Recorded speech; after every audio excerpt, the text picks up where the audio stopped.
Hello and welcome to Red, White, and Bi. I'm Hannah. And I'm Ash. And guess what episode we're on, Ash? I already know. I guess it's not a very good guessing game. We're on episode 35, which feels like a big deal. Yeah, come a long way.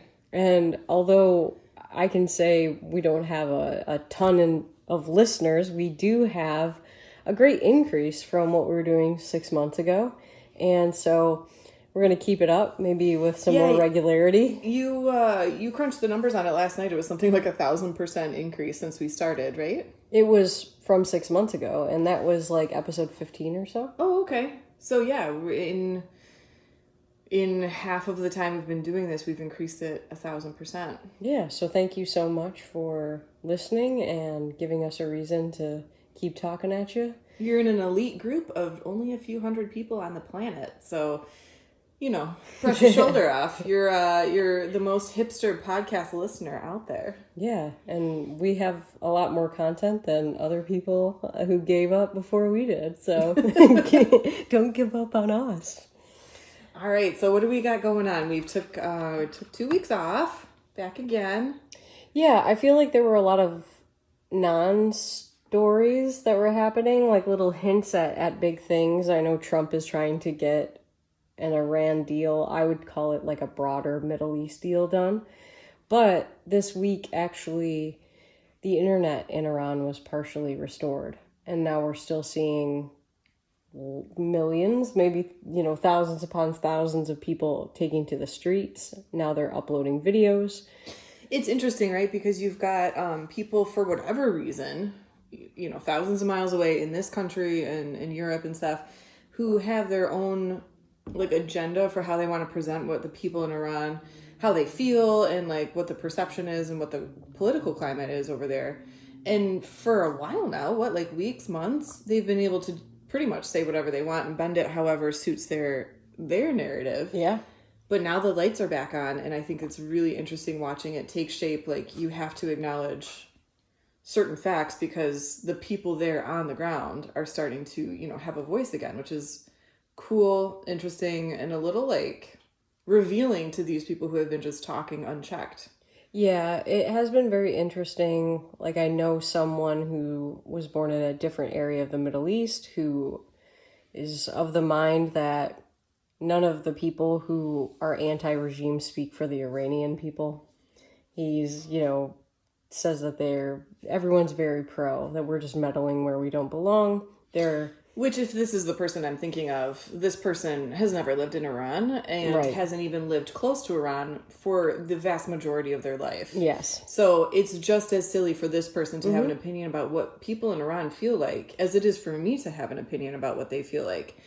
I try to stay informed. I'm trying to, listen to the actual primary sources, and especially now as the internet is coming back. But it's why... It's funny how many people feel entitled to their version of the truth. Oh, yeah. Including myself. We all have bias, right? But some people are really extra biased, it seems like. Yeah, and the way that some people attack Iranian Americans as if because they're here they shouldn't have a say, even if they lived there in the past, is really something interesting to see. But to Hannah's point, we will have more videos of people who are actually there on the ground giving us their opinions. There was an unfortunate video where there was a young man in Iran who spoke English who made one final plea to President Trump to do something to help them because he was openly homosexual, to, paint his nails, do drag stuff. And he killed himself right after the video was made. So, we at least know, even if that is just anecdotal and one example of someone who's actually in Iran, that there are at least that voice. You cannot say that everyone's 100% supportive of this regime. Yeah. Or, at the very least, if there are people in Iran still supportive of the regime, for whatever reason they are, whether they're afraid or whether they actually support everything it stands for, it's realistic to say that there's a split Yeah, like even if we don't know 100% what it is. Yeah, I want to be careful and not do what I'm accusing other people of doing. I have not like researched this. I don't have any kind of like data or hard statistical fact, but you have to acknowledge that those voices are out there. And if a layperson like you and I mean, I'm a little bit more of a layperson than you are. You're more politically savvy than I am, and you probably have researched this a little bit more.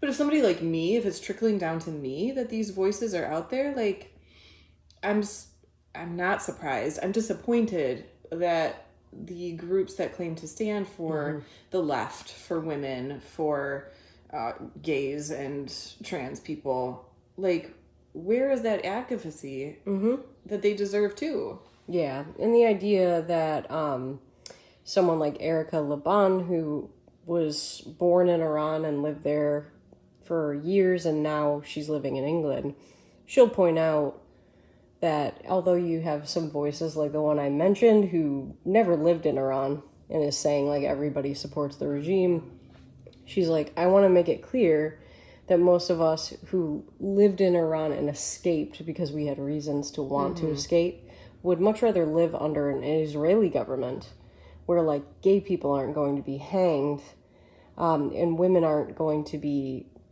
at the very least persecuted and at worst prosecuted for showing their hair, than we would want to live under the Iranian regime. And we are grateful that we have Israelis who want to fight for us or advocate for us at the very least.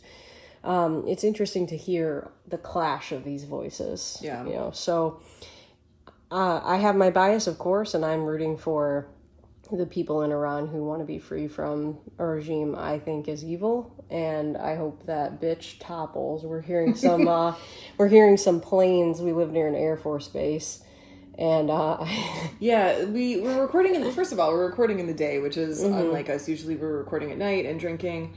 It's daytime, and we have caffeinated. I guess yours isn't caffeinated. No. We just have like regular like soda based drinks, and it's pop.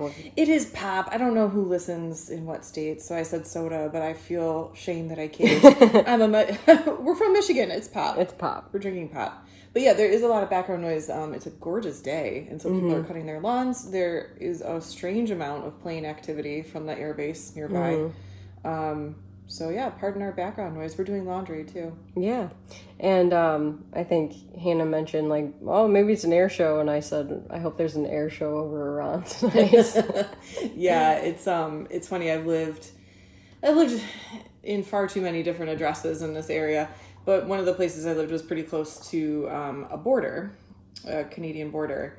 And I remember when all this stuff started with like Russia and Ukraine, the jet screams that you would hear, the fighter jet traffic was so loud the house would shake. They would run drills in the middle of the night. I really thought I was gonna die one night. But yeah, it's funny, like the news cycle picks up, the air traffic picks up. Yeah, so speaking of I don't know, just like crazy shit that's going on and the military, let's talk about Graham Platner. Yeah, let's talk about Graham Platner. This idiot can't stay out of the headlines for like a 24-hour cycle, it seems like. He's had a hell of a week. And what's a little scary to me is, remember when they used to say there was no bad publicity? Yes. And maybe like staying top of mind in an election, especially after somebody like Trump. And I'm not comparing these two really, but, you know, they both get a lot of attention, for sure. It's definitely not always positive. So it's the Maine race. Graham Platner was first controversial because he had and then covered up a Nazi tattoo. From 2007 to 2025, he has a Totenkopf, which is like the Nazi police symbol tattooed on his person. The skull and crossbones. Skull and crossbones. Mm-hmm. And then in 2025, he gets it covered up by a Celtic knot and two dogs. So that's a long time, though. Like, for 18 years you carried this symbol around and it didn't bother you. It didn't affect your dating life. You felt free to go swimming with it. Like, yeah. You had no problem carrying the symbol. And his claim is that he didn't know what it meant or what it represented. So why did you get it? And here's the question from a lot of people who don't believe that necessarily. That is not as well known as, say, a swastika. Mm-hmm. It's a very specific thing that people typically only know about if they have studied Nazis. Or if they're in that kind of circle where, like, people in the neighborhood have shit like that on their walls in the basement and stuff, and, like, you hang out with these guys. So you're a Marine, and you get a Nazi symbol tattooed on you. If you're a Marine, you know. I feel you know what it is. I feel like. And right? my thought is, if you're an American Marine, what are you doing with a Nazi symbol tattooed on you? They were an enemy to the United States. It's the grossest thing I can imagine. Like, a lot of people who revere the Greatest Generation feel like they saved the world from fascism, and you're getting that tattooed on you as an American Marine. It's gross. I hate it. It is gross. It's all those weird, like, paramilitary, tiny PP boys. Yeah. Just, like, need symbols of what they feel like is masculinity. Speaking of which, he has frosted hair, by the way. He is a ginger with frosted hair, and that's the most Nazi shit I can think of, getting your hair frosted to be blonde. Ugh. But being ginger at heart. Yeah. And, like, gingers are still white. That's about as white as it gets. It is, yeah, your name should be Fritz. And, okay, so Hannah was just saying, like, little pee-pee boys, and it reminded me, he had insulted a Purple Heart recipient that he had served with or knew somehow, saying that the guy doesn't deserve to live.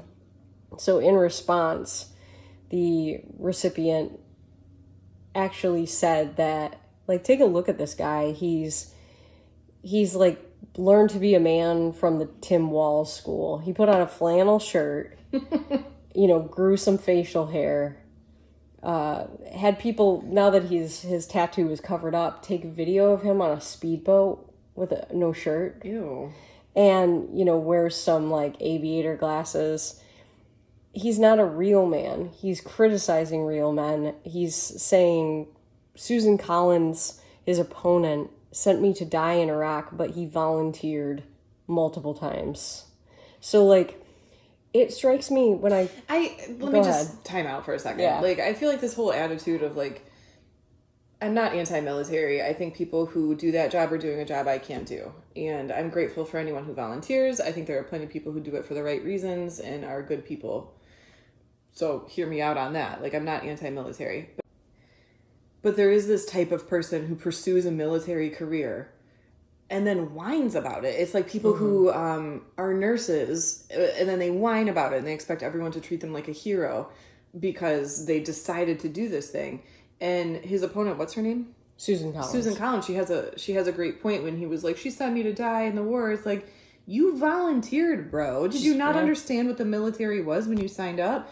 You want people to treat you different and bow down before you like you're some kind of martyr who, A, never got hurt, B, didn't die, and volunteered for it. And he re-upped. Like, you're not drafted, bro. Yeah. And the thing that gets me about somebody like Platner, somebody like Tim Walz, and somebody like Pete Buttigieg, who joined the National Guard, you have political ambitions. That's the only reason you joined the military. It looks good on your political resume. Mm-hmm. Well, it doesn't if you then pull a Trump, like, I like people who weren't captured, and attack an actual hero, and then complain about the fact that you served. I don't understand drawing attention to yourself in that way, like criticizing somebody who was actually heroic. It just draws attention to the fact that you were not. Yeah, like, imagine if Mad Dog Maddox had run for president after, there were quotes about him saying, like, I'll kill my enemy with tears in my eyes. Like, the guy was a badass. He probably could have gotten the whole world to, like, rally around him because he did the thing, but he wasn't a bitch about it. He was cool. This guy is a different story, and now that was only the first of many scandals. Yeah, I was going to say, so you're an asshole in the military who thinks you get a cookie for it. You got a Nazi tattoo for 18 years. That was something we all kind of knew about him anyway. Yeah. And then this week, the shit really hit the fan. And it's funny choice of words. So the first thing is that there's an old Reddit post that was tied to him. Yeah, I love the internet now because, like, you're getting into this generation where, like, some politicians like Trump and Biden, they don't even understand that the internet is forever, and so they think they can say one thing at one convention and then, like, go complete 180 at a different one, and no one will ever call them out on it. But now you're getting into like sort of like millennial types going for office. They grew up with the internet. They know how it works.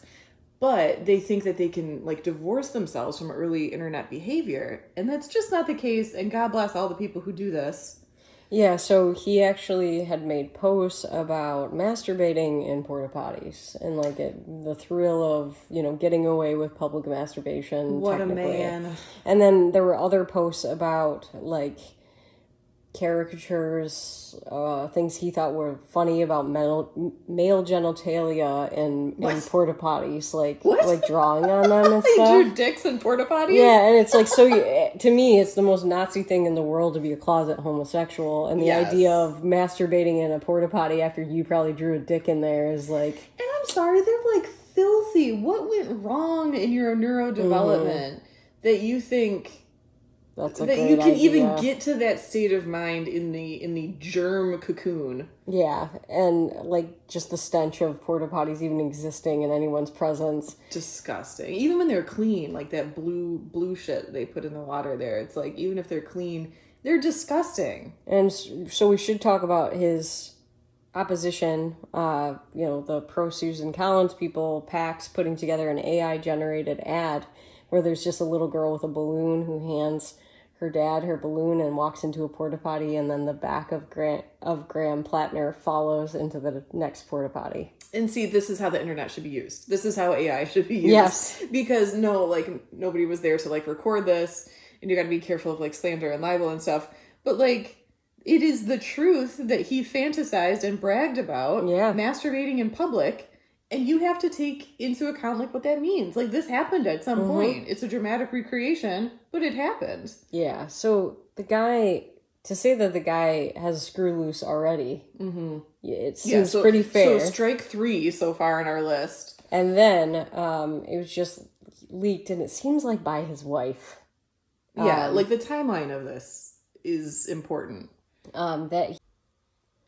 Last night it seems like the press got wind of pictures of him in a towel from Kick, and the rumbling was that his wife was the actual source, but this morning she's posting a video saying that these articles never should have come out, that they have a strong marriage, but we now have pictures of him in the towel, so something must have happened on Kick. We don't have all of the details, but I wanted to ask you this, Hannah, because it's Hannah and I both had single days where we were trying to meet people and stuff like that.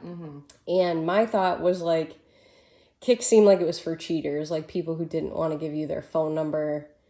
And that can be protection on both sides. Certainly, there's nothing wrong with that. But to me, it always felt like it's possible that if I go out with you, I'm your side chick, which is why we don't have each other's numbers.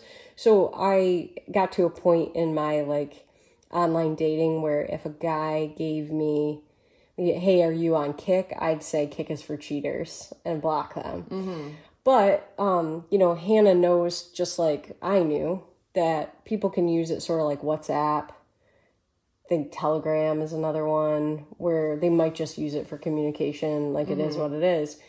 But this article that I was reading about this whole situation with Platner, it said 70% or over 70% of the people on it are ages 13 to 24.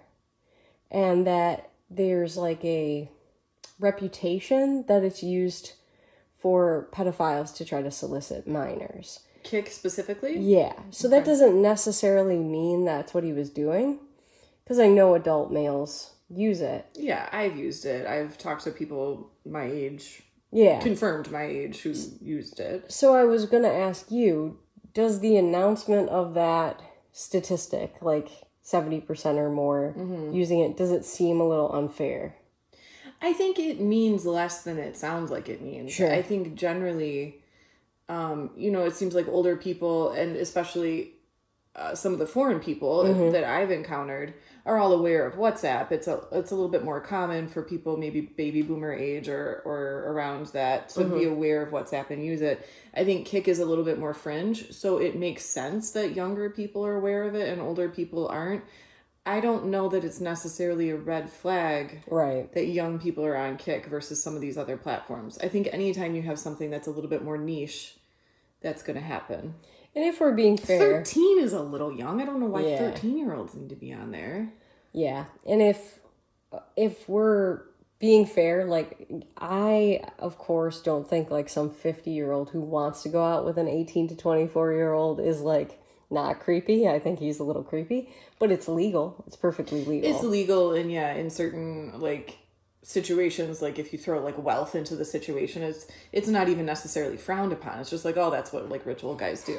Now, if it turns out in a week or something that this Nazi with frosted hair was targeting children, am I going to be shocked? No, but oh, you mean the Nazi public masturbator? It has a thing for kids? Oh. But I think to jump to the conclusion wouldn't be fair of us. And also, like, the guy could be doing things that are frowned upon, but none of it illegal, which is entirely possible. Public masturbation's illegal. Is it illegal if you're in a stall? Oh man, that's tricky. Because technically you are in public, but no one can see you. That's a really good question, Ash. I guess if you know, some sickos probably make a point of making sure that people can kind of tell, like either audibly or like, I don't know, the shaking of the booth or whatever. And so like maybe that kind of crosses a quasi-legal line. But yeah, I mean, I don't want to be the person to Google is masturbating in a porta potty legal. Wait till you're at work to use a work computer to do that. Oh, that'll go well. Oh man. So anyway, safe to say, whatever flaws Susan Collins may have, I'm rooting for you. And this is something I've said time and again. It's a bit of a dead horse at this point. I don't know anything about Susan Collins, but I feel like if you have any mental capacity and any sort of like resume for a political job, you could beat this person. And I will say, like, why are we rushing to the bottom to see the minimum amount of like qualifications we can pass into office? Shouldn't we try a little? And something that might hurt Susan Collins, I think, is respectable about her. She weighed the Trump impeachment, decided against it in the end because she said, I don't think that they've laid out a good criminal case. I thought maybe the way that he went about January 6th was wrong, but I don't think we can legally impeach him. And I thought, like, her logic is sound, and she's not, like, all Trump all the time. So is she a primary opponent? Like, she would be opposing him for the Democratic nomination? No, or she would be the actual ballot opponent. He's her Democrat opponent. She's a Republican. Right. Okay. So I would think if you have somebody who is even like a rhino, like whatever, if you're MAGA, if you're any brand of Republican, and the fact that she did that makes you switch and vote for a Nazi, I don't know how much of a Republican you've ever really been. Yeah. Or how much of an anything you've ever really been. And if you vote for a Nazi, like, that's what you've always wanted anyway. I don't think it's anything that Susan Collins could or couldn't do that would convince someone to vote for a Nazi. And there's something about the coast anyway. Like, we need to be realistic here. A coastal Republican is going to be farther left. A coastal Republican who actually gets elected is going to be farther left than a lot of other Republicans. Like a breadbasket Republican, yeah. Yeah. So when you look at her, or even like Mitt Romney, they're going to be more moderate. That's just the way it is in that area of the country. So I can see why, if she doesn't A, walk in lockstep with Trump, or B, she's not as Republican as other Republicans, the rest of the country may not like her. But that doesn't mean that her main constituents don't like her. And I'm hopeful that maybe she'll just stay where she is. Yeah, I don't know what it would be that would, other than like incel, fringe rage, small PP kind of energy. I'm not sure what would have a rational person in the booth voting for Graham Platner. I know there's some like really dyed-in-the-wool people who are like either Republican or Democrat, and maybe you hate Republicans so much that you'll vote for any Democrat at all. And like, we encounter that, you know, like that's a thing. And so maybe maybe somebody might feel like they could justify that kind of action, but generally, I'm not sure what the appeal would be at all. It's surprising to me that he got the nomination, but then when we were talking about it earlier this week, it's sort of like, I would think internet presence, or like we talked about earlier, any publicity is good publicity. Mm-hmm. Maybe it's just that he's so recognizable. People were like, no, that's the guy we need. Well, and it's baffling to me that that's the way they win, but you can almost kind of see like, well, he's being talked about, so that's our best chance. Yeah, and two things that we could kind of note as well is that his primary opponent, a female, got 23% of the vote, which is considerable, even though she lost. That's a hard loss, though. 23 to, 77? Sure, but she points out, she says the Democratic Party, and maybe this is an excuse, but she says the Democratic Party has an anti-Semitism problem. That's why they're voting for this Nazi. She says that as a Democrat? As a Democrat who lost. And it's possible that, this is like polling, like what percentage of Democrats even voted in that primary? It's not really a fair example of what's really going on. But if only 23% of Democrats who voted in that primary voted for her and not a Nazi, she might be right about that. It's a little bit of a scary number. I don't blame her for... Yeah, but like when you think about like modern day homegrown American Nazis, like the kind of Nazis you see on like Euphoria and stuff like that, like it's not... Yes, it's about Jews, but it's not like the way it's about Jews like it was in Germany. It's not necessarily anti-Semitism. Democrats are supposedly, like by stereotype and reputation, also supposed to be the party of like blacks and minorities.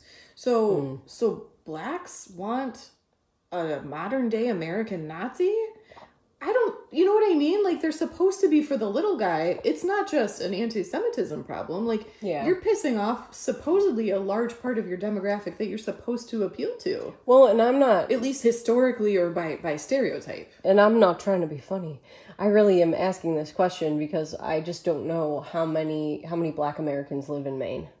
Oh yeah, that's a good point. Like I'm coming at this from a perspective of Michigan and Detroit, and like seeing like these primarily black districts voting primarily Democrat. So maybe that's not the case in a BFE state like Maine. Yeah. Like I don't really know. I have no idea. That's a good point. But Hannah has a point. There's sort of they're calling it a civil war. I think it's kind of crazy language. They're embellishing a little bit, but they're saying that the DNC is pretty much split down the middle on the fact that we don't even want Platner representing the larger party. Because if you are trying to get minorities, including black people... And you should be trying to get any group that you can as a party with any agenda. You should be trying to capture these groups. You cannot have this guy representing you. No, yeah. It's really whittling down the amount of people you appeal to. Yeah, so... I can't imagine a rational black person, a rational Hispanic person, or to your point, Semitic person voting for somebody with a Nazi tattoo. Yeah. I can't imagine a parent voting for somebody who masturbates in public. And it was really telling. There was just one Democrat rep who said on CNN that he thought this tattoo should be disqualifying. And that guy got attacked relentlessly. And then he walked it back. I mean, I think that there is, like, I know there's going to be the argument about, like, freedom of speech and expression or whatever, and, like, you can get whatever you want, and, like, that's your constitutional right, and it is, and I agree, but the DNC is a private entity that can make whatever kind of rules they want. It's not that he's disqualified from running the way a foreign-born person might be disqualified from running, or, like, it's not breaking any laws to do what he did. But shouldn't a private entity be able to decide, I don't want this guy representing us? Well, and if you're somebody that you don't feel that represents you and you're in the party, you're like, hey, why did you let this guy in? Like, get him away from me. And I have to just differentiate myself. And then he's the one who gets attacked, comes back and says, well, anybody's better than Susan Collins. That's not what I meant. I didn't mean you should vote for her instead. Right, because then you get that bullying, like, party first, where it's like, isn't any Democrat better than any Republican? It's like, I'm sorry, no, that's just as bad as the MAGA people who were, like, at least for a little while, like, so pro-Tucker. or so pro, like, any Trump. pro-Trump, pro-Nick Fuentes. Like, you have these, like, fringe, loud, controversial people somehow being able to represent a bigger group when in reality they don't represent the majority of that group whatsoever. So you're seeing it on both sides. It's embarrassing for both sides, and it's an unfaithful representation of what the group stands for. Big tentism, party before country. It really actually ironically reminds me of some of the tenets of both fascism and communism. It's always like the collective before the individual and the whole before like what you need. And it's like this rep wants to tell his constituents, hey, I might be a Democrat, but I'm not a Nazi. And should he really get attacked for trying to reassure the people that look to him for representation? Yeah. It just seemed really unfair. I was disappointed when he walked it back. Yeah, and I'm sure he was heavily scolded and coerced into, like, if you want success in this career, you're going to say these things. Yeah, but basically, I don't know what's going to happen there because I really just don't know enough about Maine. But I really hope that this Who guy... thought we'd ever need to? Yeah, I said on Facebook to my friends that if Graham Platner wins, I think I have to run for president. Yeah, well, I'd vote for you. Thanks, Hannah. If you could reach one person. Aw. That's how I feel about you guys listening to our podcast, so thanks. We've reached dozens of people. Dozens. We've reached hundreds, technically. So, speaking of country before party, let's talk about the America First Pacific Summit retreat. Yeah, let's talk about, in general for a second, I feel like we've seen a few stories like this over the last, like, year or so, where you've got somebody that you think you know, in politics or in celebrity, in the limelight in some way. And then who knows what happens, but all of a sudden they just do like a bizarre 180 that makes you question, like, is this like the Body Snatchers? Like, is this Havana syndrome? Somebody took a person you felt like you knew and swapped them out for not just somebody different, but like the polar opposite. Yeah. So our latest representation of that is Thomas Massie. Somebody that you really liked for a long time. Oh, I loved and him. felt like really represented your kind of political perspective in Congress. Yeah, for a while there, I thought that the only true representatives of conservatism in Congress, you had one in the Senate and one in the House. It was Rand Paul in the Senate, Tom Massie in the House. And really it was because, and Tom Massie pointed it out this week, I really liked Ted Cruz. But there's some big tech things, like he got in bed with AI, and it felt like he sold out on us. And I was like, oh man, like I trusted you. Like, what's up with that? Like, I don't get you right now. Well, I learned a lesson, like, trust no bitch, ever. Like, trust no political bitch, because Tom Massie is somebody I do not recognize at this point.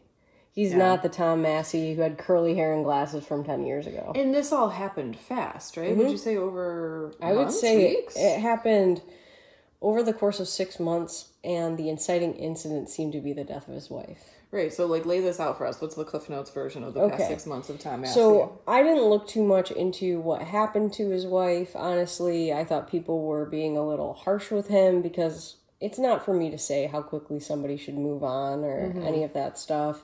Especially when you don't know, like, if it was a diagnosis or what the heck went on. I don't know the details, so I tried not to, look into it. There were all kinds of people saying terrible things, like she took or didn't take the vaccine for COVID, all of this other stuff. But it seemed like whatever it was, they had kids together. They spent like 30 plus years together, and she was gone. And that to me was a sad thing, especially because he was my favorite member of Congress at the time. I felt really bad for him. And like grief looks different to everybody. So to your point, who are we to judge how a person deals with a devastating loss? And we can't, I can't know what happened between that death and, like all the details of all the changes. But so you fast forward a little bit, and the kinky curly hair and glasses were gone. He's got like cool guy hair, contacts, and a nice beard, and he almost looks like He's trying to be different. Which to me, the straight hair, if he has like unique curly hair, Yeah. and now all of a sudden it's straight and like maybe fuller, implies a rug to me. Which like it you're could trying, be. Or like a hair transplant or something, like you're trying to look young and hot. And he got a younger, hot wife. All right, which you might have somebody. Again, are we talking impress. like weeks, months? It was pretty quick, Months, right? Yeah. Okay. So a matter of months, and then there's rumors. Again, these people could be lying. There's nothing for Hannah and I to substantiate, but this woman came out and said that it was a matter of days or weeks, and he was contacting her on Instagram and DMs, and that they dated briefly. And she does have pictures with Tom Massie. But that doesn't necessarily mean It could be anything. that sure. it's as sinister as she implies, that he didn't care about his late wife or any of that. But the behavior, I thought, started to change when he buddied up to someone that I considered the dumbest person on the Republican side in Congress from the moment she got elected till the moment she was on her ass, and that's Marjorie Taylor Greene. Oh, of course. So I think, how can the best member of Congress be friends with the dumbest member of Congress? She was pure MAGA all the time. I would say, MAGA is definitely left. Didn't agree with her on guns. Didn't agree with her on fiscal policy. Why is the most liberty-minded person who hates Trump friends with Marjorie Taylor Greene? Who's so far up his butt, you can't even see her face. And understanding that, we look at the Supreme Court, that there can be people on opposite sides of the aisle who get along just fine within the Supreme Court, Congress. I understand that. But their closeness didn't make a lot of sense considering how much he was butting heads with Trump at the time. And it was a sudden closeness. It's not like we knew they disagreed, but they were friendly outside of, like the Capitol building. It wasn't like who are we talking about? It was Ruth Bader Ginsburg and Scalia.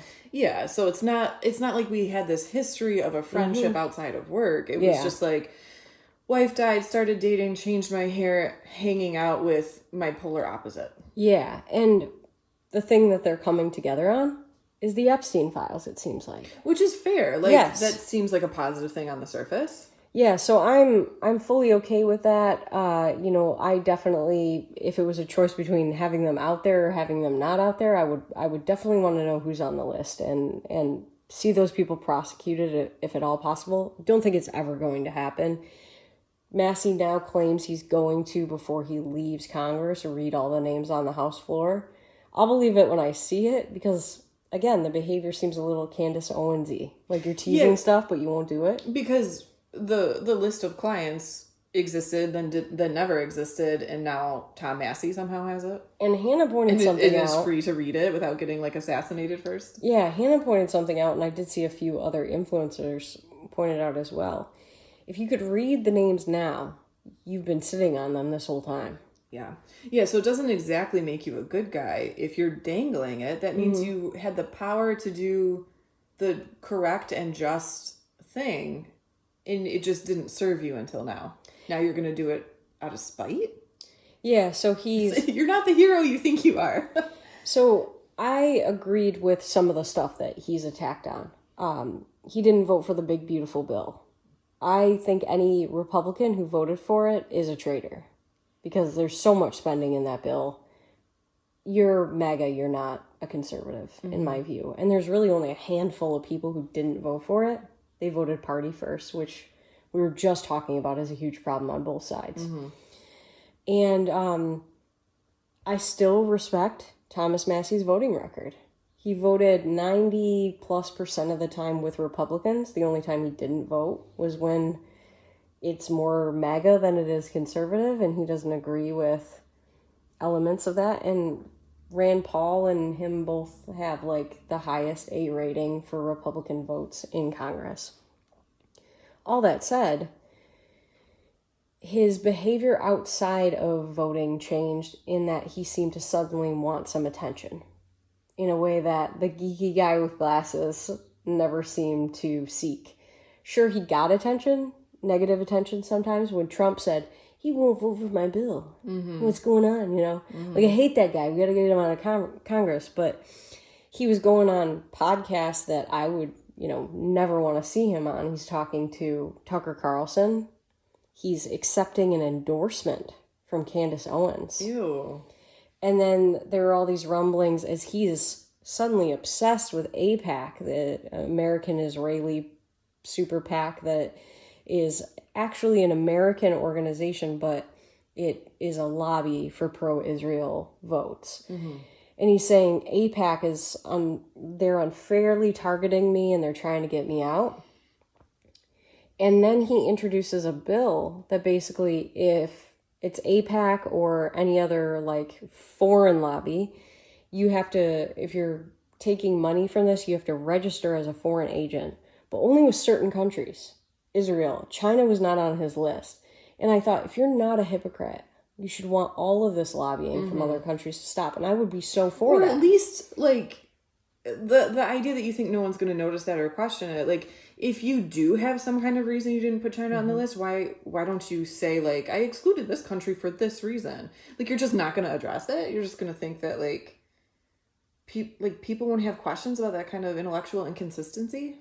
Yeah, so to me it was interesting because if he had just been, I'm against foreign aid for Israel and all of their countries, I'm against super PACs and lobbies for all countries, I would have supported him still 100%. But some of his posts got really ugly, and it was clear that he wasn't just targeting Israel even, he seemed to be targeting Jews. And I'm more disappointed in him than I've ever been in anybody. And I couldn't kind of believe what I was seeing. And then he starts hanging out with Marjorie Taylor Greene, who, in my opinion, hates Jews.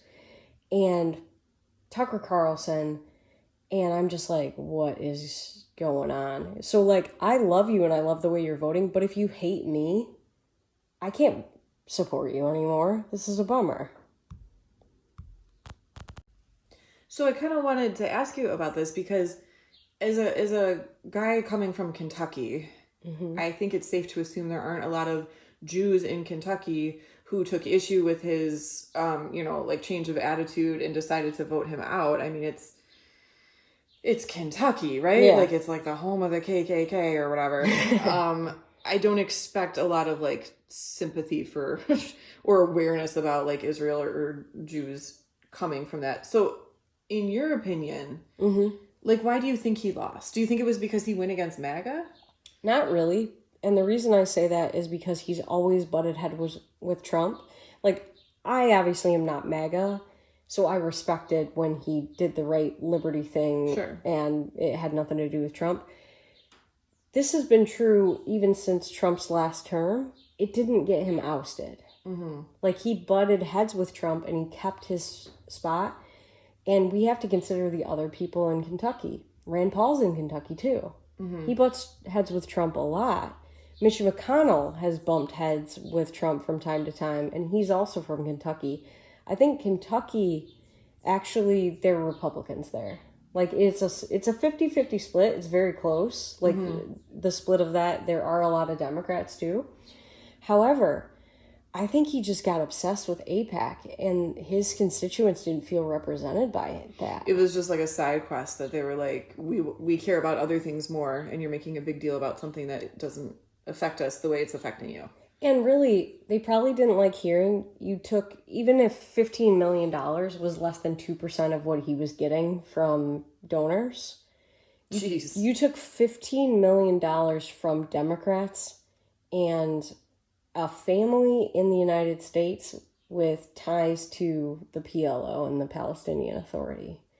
And they're probably like, if you're willing to take it... How does that work? How does it work that he took money from Democrats?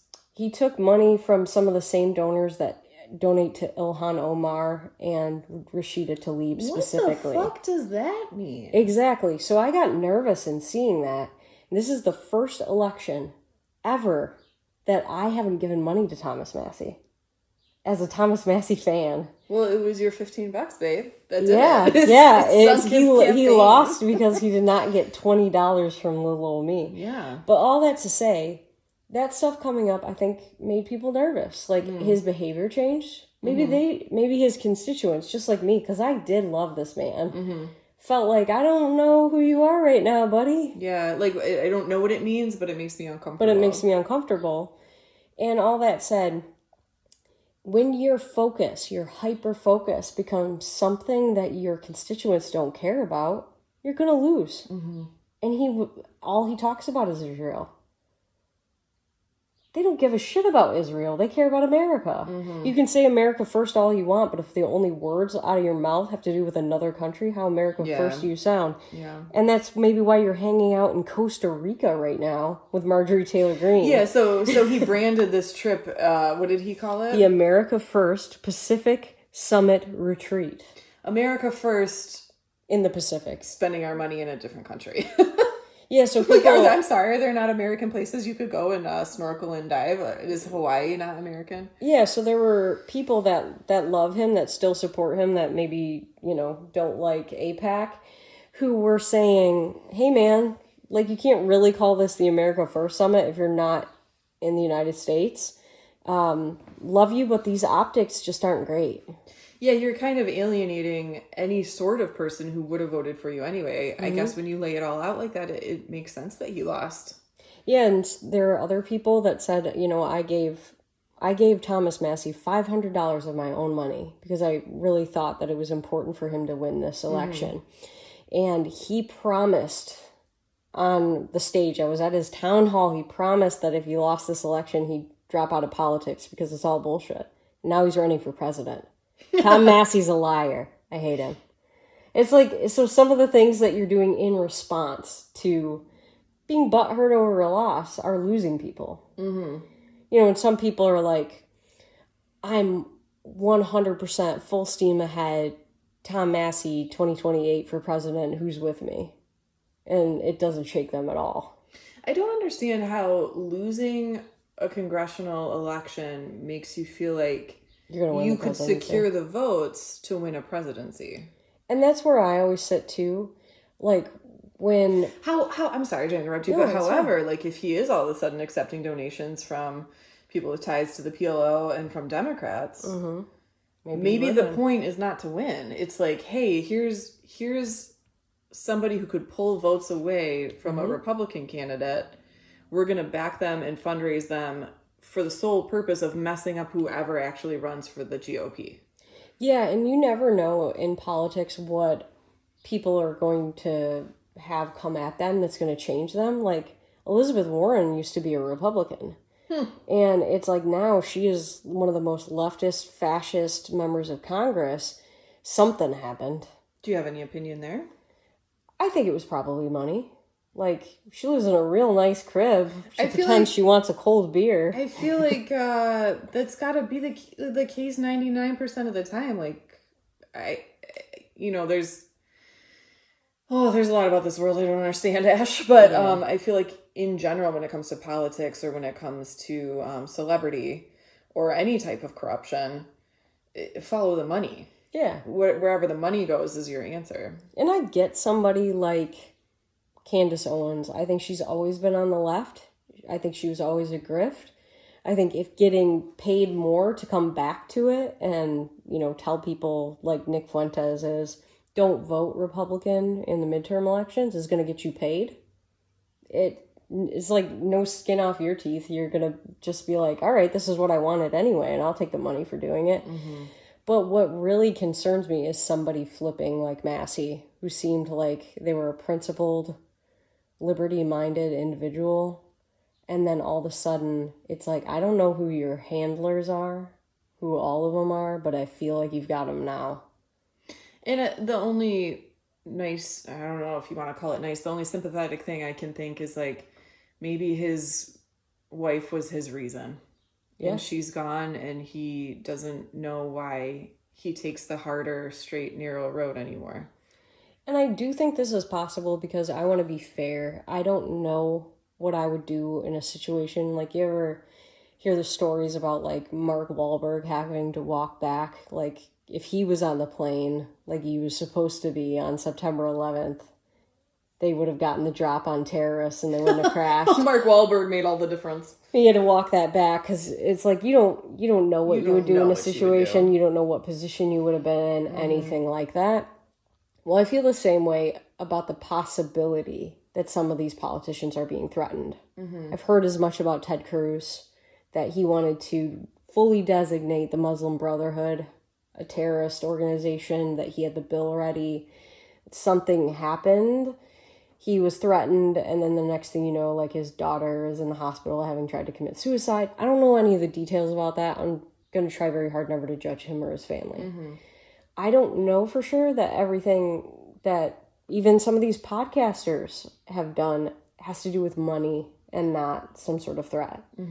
So I can't say, like, I would never, like, over my dead body, you know? It's an arrogant person who thinks they know. Exactly. And especially, like, now that I'm married, like, if people were threatening Hannah, like, I don't hang you out to dry. You know, like, no. Sorry, babe, the cause. Exactly. I don't know what I would do, so I'm not going to be so up my own ass as to say, like, you know, that I can judge them. But I feel like it's fair enough to say, I don't recognize him. I don't recognize Megyn Kelly. Megyn Kelly, like, what? We talk about this off air all the time. I try to make it a habit not to talk about people who talk about people for a living because I think that's, like, even more derivative and dumb. Sorry. No, I mean, sometimes it bears talking about. Like, we have a backup topic today. I don't think we'll get to because of time, but, like, I think we could talk about that later. It's relevant, whatever. Where was I going with this? But Megyn Kelly. But Megyn Kelly, I barely knew about her at all right before she changed. And it's like, what a fucking spineless sellout. Like, what a sad, embarrassing person to watch decline. Like, I feel like she kind of epitomizes what we're seeing with people who can totally be bought.